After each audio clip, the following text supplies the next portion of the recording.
Shalom, perkenalkan nama saya Prina Katarina. Di sini saya akan membahas tentang misi Katolik pada masa kolonial Belanda. Misi Katolik pada masa kolonial Belanda di Indonesia memiliki dinamika yang cukup kompleks karena dipengaruhi oleh kebijakan politik Belanda, peran tarekat misionaris, serta interaksi dengan masyarakat lokal dan agama-agama yang sudah ada. Berikut ada beberapa poin utama mengenai misi Katolik pada masa kolonial Belanda. Yang pertama, awal misi Katolik di Indonesia. Misi Katolik di Indonesia dimulai pada abad ke-16. Misi Katolik ini pertama kali diperkenalkan oleh bangsa Portugis, khususnya di Maluku. Namun, setelah Belanda menguasai Nusantara dan VOC melarang penyebaran agama Katolik, misi ini mengalami kemunduran. Yang kedua, pengaruh kebijakan VOC pada tahun 1602 sampai 1799. VOC merupakan perusahaan Hindia Timur Belanda, memainkan peran penting dalam sejarah kolonial Belanda di Indonesia. VOC didirikan pada tahun 1602. VOC adalah perusahaan dagang Belanda yang berorientasi pada keuntungan ekonomi dan mendukung agama Protestan, sehingga Katolik mengalami represi. Banyak umat Katolik yang dipaksa untuk berpindah ke Protestan atau menjalankan iman mereka secara sembunyi-sembunyi, dan pastor Katolik dilarang berkarya atau menjalankan tugasnya secara terbuka, dan gereja-gereja Katolik ditutup atau dialihkan menjadi gereja Protestan. Yang ketiga, pemulihan misi Katolik di era pemerintahan kolonial Belanda setelah tahun 1800. Pemulihan misi Katolik di Indonesia pada pemerintahan kolonial Belanda setelah tahun 1800 mengalami perkembangan yang signifikan. Meskipun pada masa sebelumnya, terutama selama periode VOC, agama Katolik mengalami pembatasan yang ketat.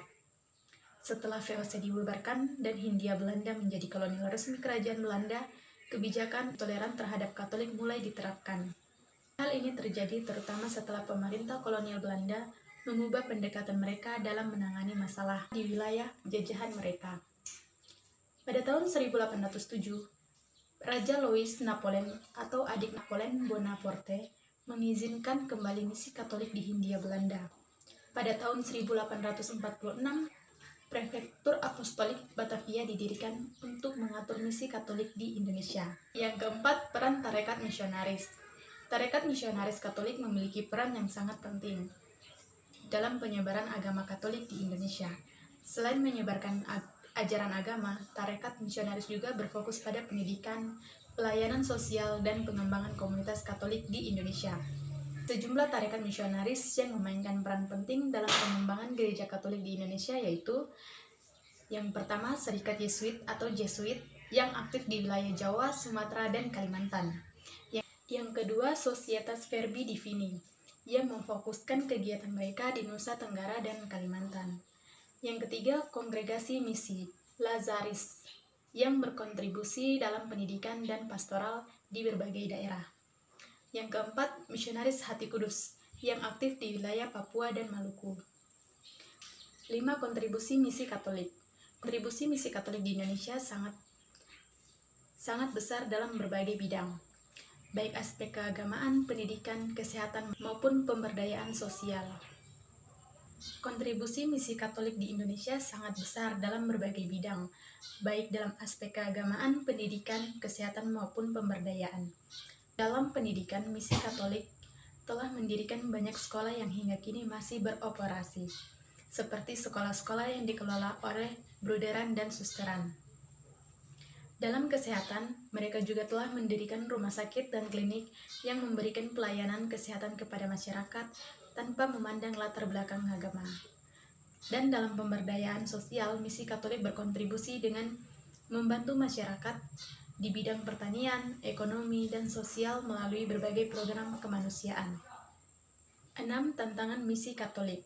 Meskipun memberikan kontribusi besar dalam banyak aspek kehidupan masyarakat, misi Katolik di Indonesia juga menghadapi sejumlah tantangan.